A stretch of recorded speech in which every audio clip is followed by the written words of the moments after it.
station, where unknown forces strike the edge of ecology.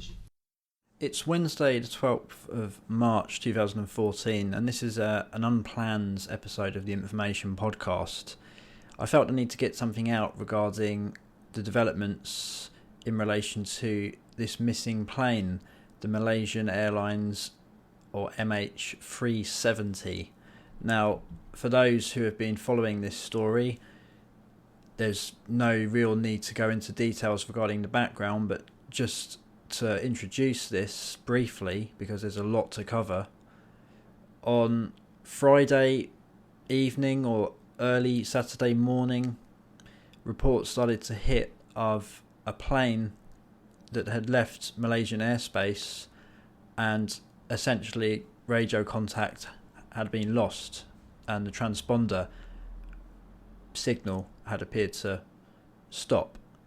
And this story initially broke on, I think I'm right in saying, on Twitter, because it was reported and then picked up on by many sources, and the thing snowballed very, very quickly. Now, I am continuously monitoring a website called www.godlikeproductions.com, which is essentially a conspiracy forum, which has been going for over a decade now, I think. I've been monitoring it for that long, which is quite scary. But I have a bit of a love-hate relationship with this site. It's very interesting, and it's usually the site to go to when news stories are breaking, because people are always on there and they're always somehow first with breaking stories and with revealing interesting things that are occurring that the mainstream media haven't quite picked up on yet. And 9 times out of 10 you find that they will break a story on that site as a result of monitoring some, well, nowadays it's usually Twitter traffic or all sorts of sources leaking all sorts of reports, and then mainstream media tend to pick up on that. Now, obviously, a lot of it is conjecture, and it's nonsense, and it's flagged, and it's forgotten about, and it's not worth discussing.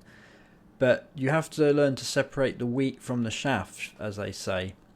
And with this particular website, you do develop a skill to be able to understand what could be genuine and what it could probably just be a red herring.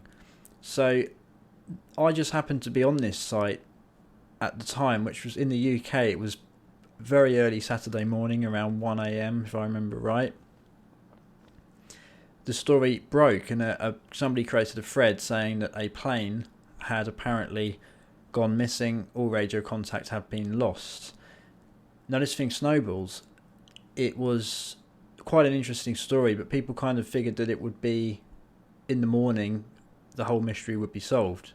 So I kind of monitored it for a while, for about half an hour before going to bed, and it just seemed like you kind of just wanted to know what had happened. But I guess the assumption I certainly probably made at the time was that it has unfortunately been a case of a plane perhaps just having a technical fault and crashing into the ocean, and there would be a search and they would unfortunately find the remains of a plane, and the black box, etc., would eventually be recovered.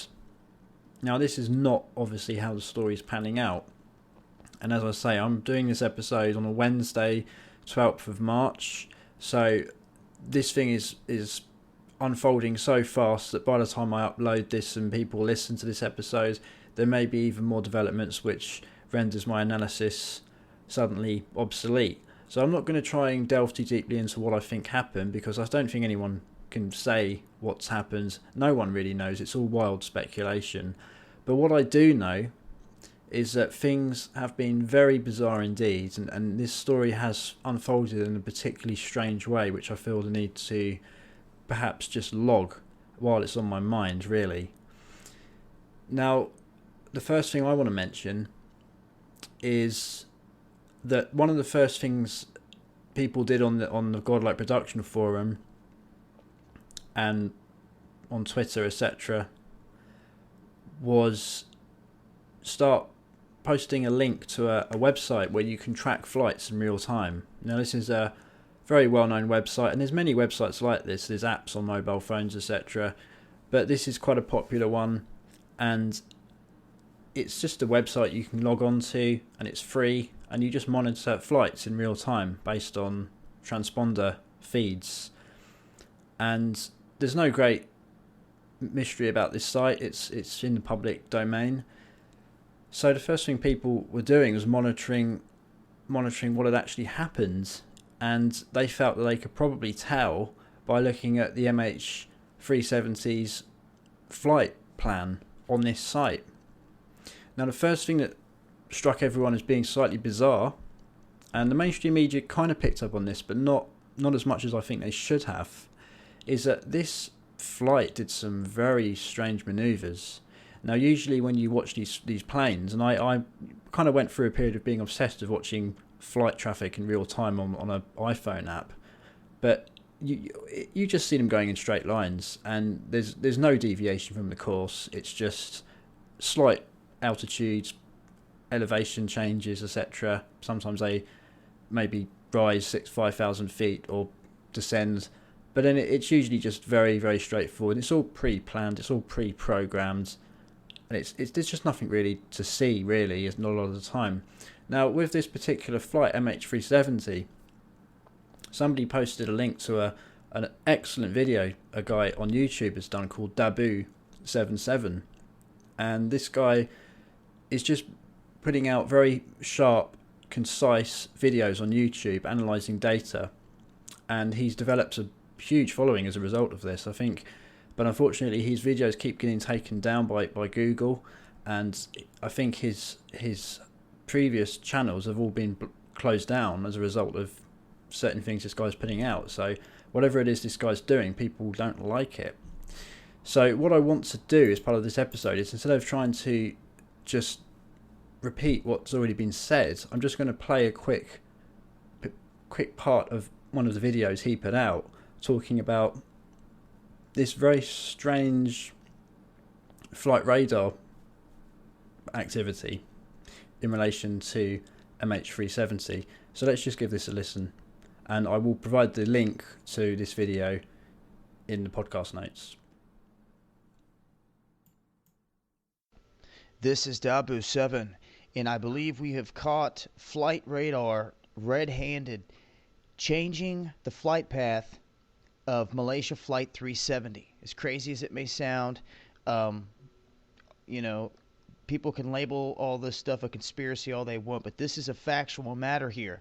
I put out a video less than 24 hours ago, you're looking at right here, and almost 20-some thousand people have seen this, and it shows flight radar's path, its replay, showing Flight 370 going down right here.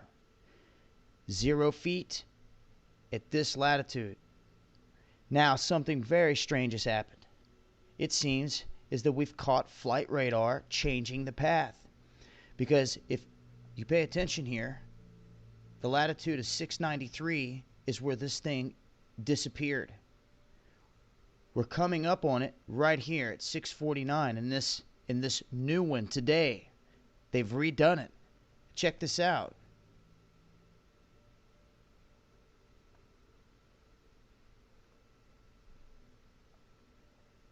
Now watch the actions of this thing. It starts to cut to the side.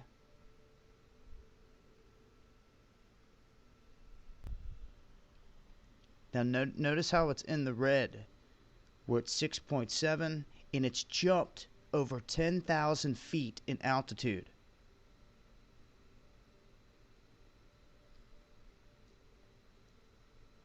Now this is the exact area where it showed on this other one where it disappeared completely. Now it's jumped over 10,000 feet higher in the same area. Now at 6.95, it jumps back over to 37,000 feet. Okay? And it starts to act like it's back on a normal path. Now something has happened here. The last video that I showed, the path ended right here. It went to 0 feet. Done. There's no explanation for this radar anomaly. Now, where we thought it went down, they have redone this, and I'm going to fast forward here because the flight seems to stay on a normal path all the way till it gets on the other side of Vietnam. Now, here on the other side of Vietnam, I noticed something very odd. This S-370 has another airplane, another craft, tailing it very closely. And this craft tails 370 and breaks away from it. And then right as it breaks away from it, that's when they show it disappearing this time. So we'll run it here so you guys can see.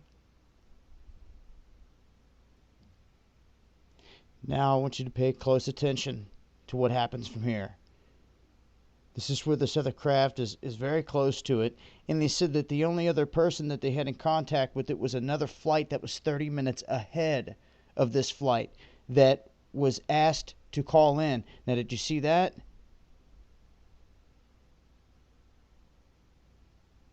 Do you see this? This is what they're showing now. Now it's gone. Right there in that area. This is where they've showed it disappearing, and then right afterwards, this other craft that was in the same region had disappeared as well, that was tagging next to it.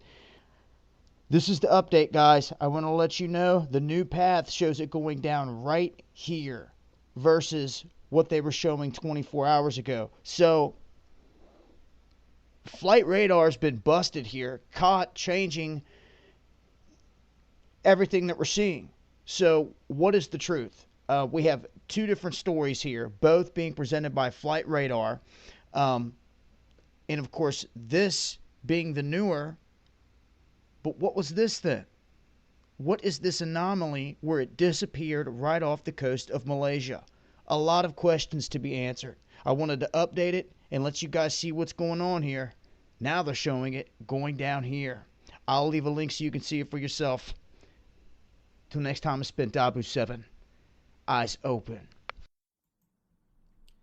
So it's pretty interesting, and I think really what I get from that is that we saw this very strange deviation where the plane essentially raised the altitude climbs to an incredibly dramatic amount, like 48,000 feet, and then it suddenly descended. So I don't really understand why a plane would do that, but I don't pretend to be an expert. So there you go. That's one of the first mysteries. Why the hell did this plane climb to 48,000 feet and then do a crazy change do a kind of U-turn, come back down? This second plane, what's the deal with this second plane? No one really is talking about this second plane. And I think it's particularly mysterious that the second plane's transponder also seems to switch off.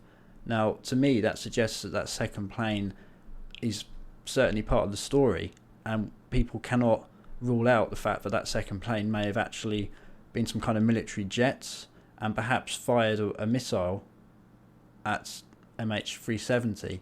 So that's one theory, but it may well just be another commercial jet that noticed something going on and was flying very close. But it's just bizarre, and the fact that there was no communication from MH370 with regards to something going on board, perhaps a hijacking, and the fact there was no radio messages, no contact from them regarding that, again, it's just very mysterious. So it gives the impression is that whatever's happened to this plane happened very quickly, very suddenly. So there you go. So that's one side that I kind of wanted to cover. But there's so much more to this story than just the odd flight path deviations. One of the things that's broken this week is the fact that the mobile phones are still ringing. So apparently some of the relatives of people who were on board this plane, Chinese news media outlets have actually reported that they've dialed the mobile phones and they are still ringing.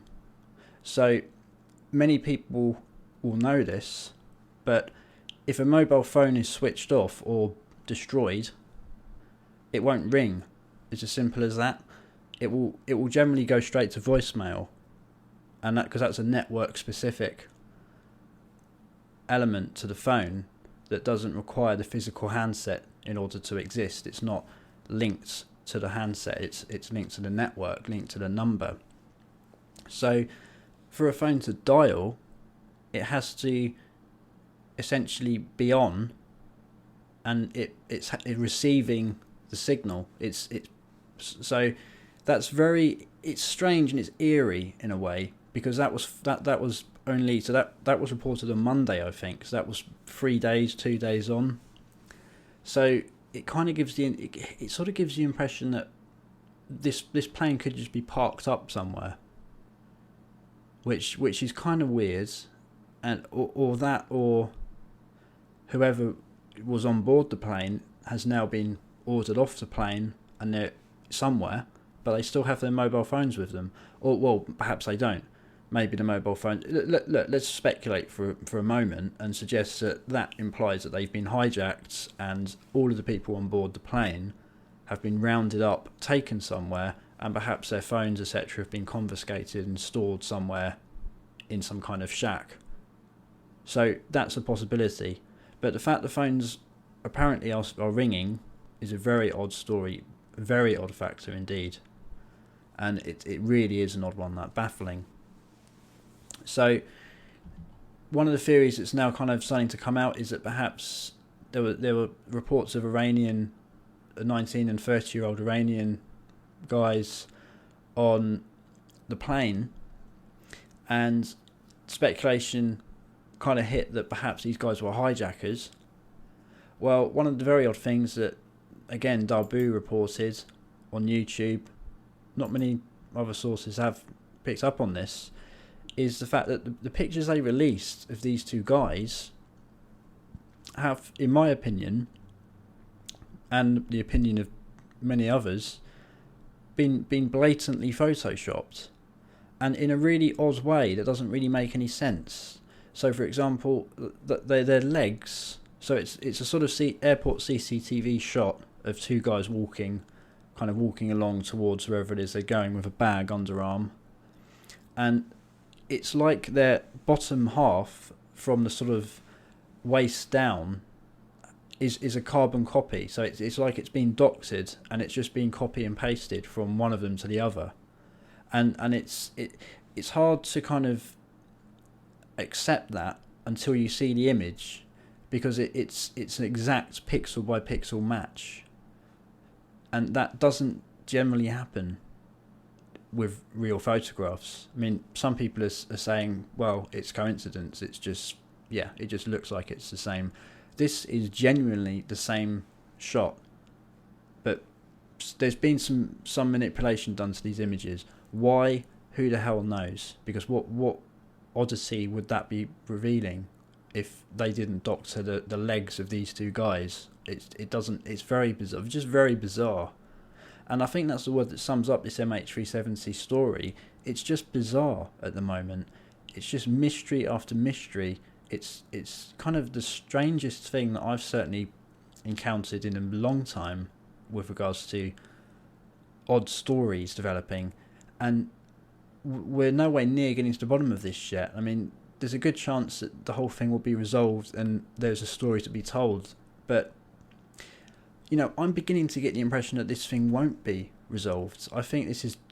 I mean, some people are speculating that this is probably, perhaps, and this is why the government, Malaysian government, just don't want to talk about this thing, it could well be something supernatural. Now, this is not something that I kind of want to speculate on too much, because it could well be revealed that the plane is underwater and eventually they reveal the sad truth. But you can't rule anything out, and there's some very odd things about this story that I think kind of need to be at least explored, because these reports coming in are so wild and so all over the place that nothing is sticking. So, for example, the Chinese are now talking about the search having to be extended out to the Malacca Strait, which is on the western side of Malaysia. So one minute they're searching on the east side of Malaysia, the other minute they're searching on the west. We're talking hundreds and hundreds of miles of distance separating the two areas where they're performing searches. So it implies that they literally have no clue where this plane is.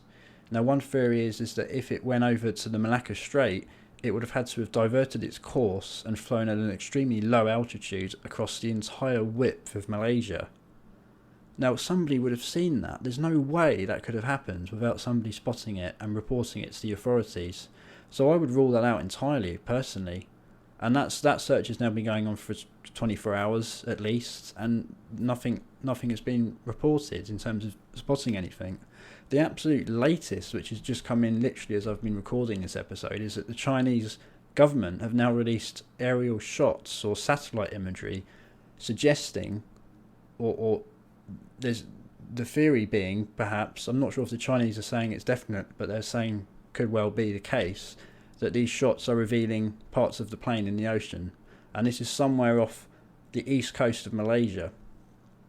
So if we look at these images, and I'm just taking a look at them now because, like I say, this is all new to me, they don't really look decisive, frankly. I mean, there's certainly something there in the shot, but it's certainly not a 100% guarantee that that's a part of an aircraft. It's just a white blob in an ocean. So that possibly will develop, and we may well be looking at something panning out that actually solves the mystery. I don't know.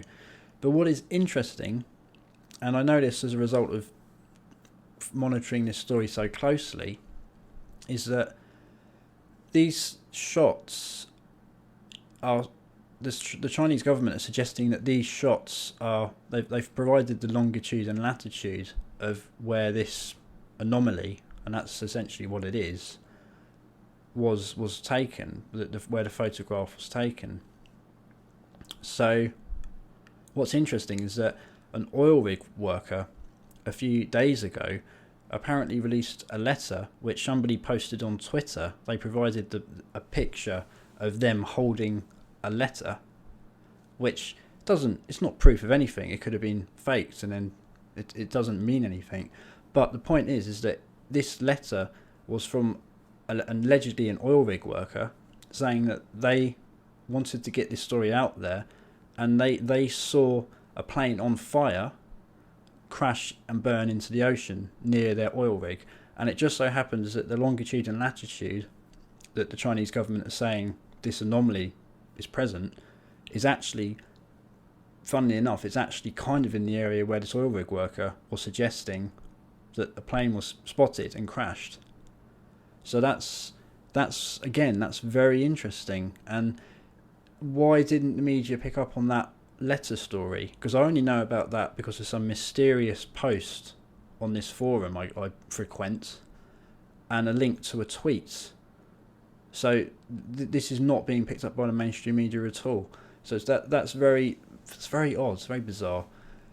But there's more, because we have to go back to this whole flight radar anomaly, because this kind of data, unless it's been hacked and been manipulated by somebody, this kind of data doesn't lie. And I mean, I don't profess to be an expert, but I know enough to kind of know that you don't see these kind of weird things happening when you watch these flight paths. So whatever this plane ended up doing, we have to kind of add some things together here. So firstly, it didn't report any mysterious behaviour. Apparently the words of the co-pilot, the last known words he said, were essentially "okay, good evening," and that's only come out about an hour ago. That's apparently the latest story from Sky News, at least. So they had no issue. Next minute, the plane does some erratic manoeuvre in the sky off the coast of Malaysia, and we don't really know what happened after that. Nothing was reported on radio, but we have had some odd oil rig worker tip-off about a plane on fire, and I'm not entirely sure if the oil rig worker saw it crash or not. He just saw a plane on fire flying in the sky quite a low altitude, and he had to kind of roughly work out what the longitude and latitude was of what he saw. So that's quite interesting. But why did it take the Chinese government 3 days? Because the satellite imagery shots were apparently taken on Sunday. So why has it taken them until Wednesday to now come out and release these to aid the search? If they knew about them on Sunday, you would have thought that they would get those out ASAP. Because for all anyone knows, there's people in the ocean waiting to be rescued. So that's very grim. It's just very bizarre. I think the other bizarre angle on this is that the Malaysian government are just being very coy, and apparently they're just not really answering questions. They're being very defensive. They're not really prepared to talk about this thing. And again, to me, that's just a sign that there's something fishy about this whole thing. So what about the theories then? Well, there's so many theories now, I've lost track. I mean, some of them are amazingly fascinating, but they have to be taken with a pinch of salt, to say the least. But some of them I've certainly kind of acknowledged and I haven't forgotten, put it that way. One of them is the fact that there was possibly somebody on board this plane who basically was the target of some sort of assassination attempt, a reckless assassination attempt involving a missile or a bomb, or just some sort of way of intercepting an aircraft, some technology perhaps that no one even knows about, like a laser, some sort of, because I mean the Navy now have lasers that can target aircraft and take them out. So this could be a state-sponsored hit, or it could be some sort of experiment with some kind of crazy weapon.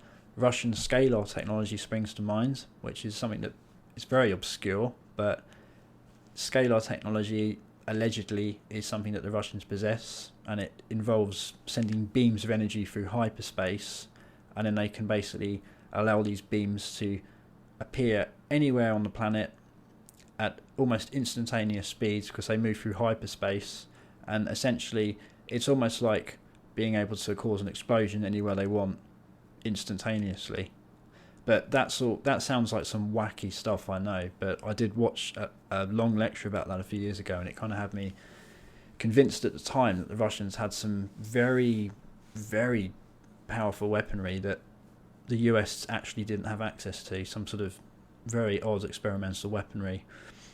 But let's move away from that. I mean, it could have been a hijacking, it could have been just a bog standard hijacking, but there's too many unanswered questions about the hijacking scenario for me. For a start, why didn't anyone raise the alarm? If it was a hijacking, it would have had to be the most excellently executed hijacking conceivable, because no alarm call was raised. No, not one quick radio message to ATC saying we've got some guy on board attacking us. It's just something. So that's an odd one. I mean, one of the theories that I think Alex Jones has come out with is that it may have been remote control software on the plane that suddenly kicks into gear and nobody could override it, not even the pilot, and it's decided to send this plane somewhere in a really odd fashion, and that's where the plane now sits. It could be some airstrip somewhere, and all the transponders are off, nobody knows where it is, for use another day. So there's a lot of theories and speculation that this could be the prep stage of some sort of false flag op, where they need a jet in order to carry something out. But seems like a very elaborate way of doing it, frankly. So I don't know. I wouldn't rule it out, but it just seems like a very elaborate scheme. And what about the people in that scenario? What have they done with these people? Their phones are apparently still ringing, or at least they were a few days ago. I'm guessing the batteries have probably started to run out now. And I guess another question is, why didn't the authorities actually pick up on that whole mobile phone story? Because that they could triangulate the call. They could get the carriers to triangulate the calls and work out where the phone is. So it's very strange that that sort of thing isn't being pushed, and it kind of you kind of get the sense that search is actually a half-assed search. It's not, they're not going at this at the speed and at the sort of tempo that you'd expect them to be if they were genuinely looking to find these people on this plane. It's almost as if it's a smoke screen, and it's kind of somebody somewhere knows what's going on with this plane, but they don't necessarily want to find it, or somebody, let's say that, I mean, I'm not saying the guys on the ground doing the searching, no, of course they don't. This thing's compartmentalised. But perhaps somebody at the higher echelon of this whole thing is well aware that there's no plane to be found, but they're just creating this media circus, this whole event, while something very sinister is going on with this plane and these people. Now, I guess one theory that I kind of want to cover, which I think is very interesting, is that, and I don't have the details in front of me, so I can't remember the name of the company, but apparently around 20 people on board this flight, and there's the passenger list, I think, was 239 souls on board. Apparently 20 of them work for a company in Malaysia, specialising in, I think, something along the lines of semiconductors, and I'm guessing micro, perhaps something to do with perhaps even nanotech, I don't know, but it's something to do with semiconductors. It's a very specialist field, and you had 20 people on board all working for the same company on the same flight, all with this specialist knowledge. Perhaps there was something about these 20 guys that somebody wanted to get to them, so perhaps they've been hijacked in order to basically kidnap a bunch of experts for some use in some secret dark project, who knows, or perhaps it was just a hit on a plane to kill off a load of experts who knew something about something that they don't want anyone to know about, some sort of revelation in science or some sort of breakthrough, that kind of thing. So there's two possible scenarios there, and I think they have to be considered at least, but obviously we don't know, we just don't know, and that's the baffling thing about this whole story. Almost 5 days on now, it's still a complete mystery what happened to this aircraft. I guess the other interesting one is that this has all been going on quite near the Devil's Triangle, which is a bit like the Bermuda Triangle. It's kind of like the Asian version of the Bermuda Triangle, that's my understanding. Boats and planes go missing, but this isn't in the area apparently, but apparently this is not quite in the Bermuda Triangle, the Devil's Triangle. So if it was, that would probably be something that would have to be seriously considered. What the hell's going on with this whole area? And that would sort of kick off the whole debate about what the Bermuda Triangle is again, and what's really going on with these black spots. And that's what they call them. They call them a black spot. So I mean, in 2014, we still accept the fact that things disappear from the trace of the Earth. It's very strange. It's kind of demystifying. It's sort of it's got an element of sort of disenchantment to it. You sort of feel like it's the kind of thing that would have happened in medieval times, and it's kind of like an accepted norm of reality where the gods one day just decide to snap a plane out of the sky, or whatever it would have been back in those days, like a chariot or some sort of horse and cart. It's just taken from the earth, and that's it. And I get the impression that this story is going to die down because, like all media stories, it's kind of like front page stuff for a few days, but then people get bored, and then they don't care about it anymore. But people will accept this as a mystery eventually, and I certainly don't want that to happen. I want to know what the hell's happened to this aircraft. But you kind of get the impression that it's almost as if this thing will go down as just a mystery, an anomaly, and that's it. So it's really kind of odd. And I mean, I'm hoping that these Chinese satellite shots are perhaps the beginnings of the end of the mystery. So perhaps they're going to go to this location and spot this white anomaly in the sea, and it's going to turn out to be the back end of a 777, and then essentially case closed until they then have to find the black box and find out what actually happened. But that still doesn't answer the mystery about the phones ringing, and it still doesn't answer why the transponder was turned off, because that again is a strange element to this story. The transponder being switched off isn't something that you could necessarily do easily, apparently. So a hijacker wouldn't have access to it for a start. It's not just a button. You have to actually do some antics down below and sort of fiddle with wiring and all this business. So that's a mystery. And it's also a mystery that no one's picked up the signal that the black box essentially sends out. And apparently the black box is capable of withstanding huge temperatures, and it can be underwater for long periods of time, and it's beaming out a signal that should be picked up by aircraft. You would have thought that would have been picked up by now. You really would have thought that. So again, that's just very, very, very odd. And it's spooky. It's a spooky story that this could happen now. In modern aircraft, a well-serviced modern aircraft. So, it's a weird one. And I guess to wrap up, this has been a crazy week in the news. So much is suddenly happening, and that's something that I guess is worth mentioning. We've got this Russian-Ukraine story, which is far from over with. But if you just watch the news, the mainstream news, you would believe right now that whole story had kind of died a death, and it was all no longer worth reporting, worth covering. But that story is still colossal. We're looking at the brink of war between Russia and Ukraine, which could draw in NATO. And then essentially you're in a situation where you've got NATO taking on the Russians.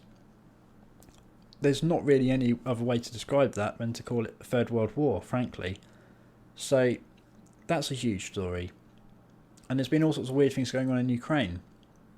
Reports of Blackwater moving in, or they're now known as Academy with an I. So they move in, apparently. There's reports of Ukraine's gold reserves being taken out of the country, presumably to the US. So this is all very, very bizarre at the moment. And the Russians seem to be on a war footing. They're really still not backing down on this one. Now, we had a very bizarre story the other night about, and this really wasn't picked up at all by mainstream media, but apparently Libya fired a missile and sunk a North Korean oil platform, or a ship with so many barrels of apparently illegal oil on board, whatever illegal is in this context. So we've got North Korea probably looking to, presumably, knowing the kind of leader that Kim Jong is, presumably wanting to kind of deal with that and get some revenge. But I'm not sure what a war between Libya and North Korea would look like, frankly. But there seems to be something going on between these two countries, and it's just bizarre. And we've also got some sudden movement going on in Gaza tonight, and this is very weird. I mean, I'm guessing it's because people are perhaps bored of hearing about Israel, but apparently Israel have received over 130 rockets tonight on Wednesday, 12th of March 2014. And so over 100 rockets have been fired into southern Israel from the Gaza Strip. Now, that's not a normal night in Israel. That's a once every few years type event. And last time that happened, I think there was a pretty major conflict as a result. I mean, not a war, but a huge Israeli retaliation effort to prevent the rocket fire. So we've got some mad stuff happening all of a sudden. A huge escalation in problems with problems in the Middle East, in Gaza, because Israel are presumably going to have to respond to this pretty aggressively. So, but none of this is being reported. That's the odd thing. It's happening, but it's not being reported by the mainstream media. Certainly not to the extent that we'd imagine it should be, because these stories are huge. But instead, we've got this mysterious plane that's disappeared, and it's kind of like captivating everybody.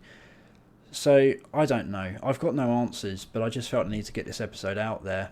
And for all I know, this time tomorrow, the whole mystery will be resolved. But I just feel the need to kind of cover this, because I just think the whole thing has just been very It's very strange, and it hasn't panned out in my eyes as just a regular mysterious plane crash story. It seems to be something more than that, but I don't know what. But I mean, there's all sorts of wacky theories about this plane, obviously, presumably leaving this dimension of reality, disappearing out of the face of the Earth, sort of disappearing into some dimension, some other dimension. I mean, obviously there's wacky stuff out there. I'm not saying I believe in any of that, but I'm not ruling it out. That's certainly not something I would do. And I think if they keep struggling to kind of reach a conclusion, they're going to have to perhaps start to look at some other explanations. I mean, look, frankly, I personally think what's happened here is that the plane has been taken over. It didn't crash, and it's somewhere. It's parked up somewhere, and that's probably where we're at right now with this story. With regards to what happened to the people, though, that's the big mystery, and let's hope that they're safe. But that's just my gut feeling on this, based on what I've seen. But certainly these Chinese satellite shots of this white anomaly in the sea, they may well prove to be the answer. So therefore, what I'm saying is possibly not the case. Perhaps it is just a sad case of a crashed airline, some technical fault that caused it to bail into the ocean. And perhaps pilots, they just didn't think to transmit a kind of final radio message out to anyone. It could have happened so suddenly that they just couldn't think to do anything. I don't know. But anyway, there we are. MH370. It's been an interesting week. So there we go. Stay tuned for more episodes.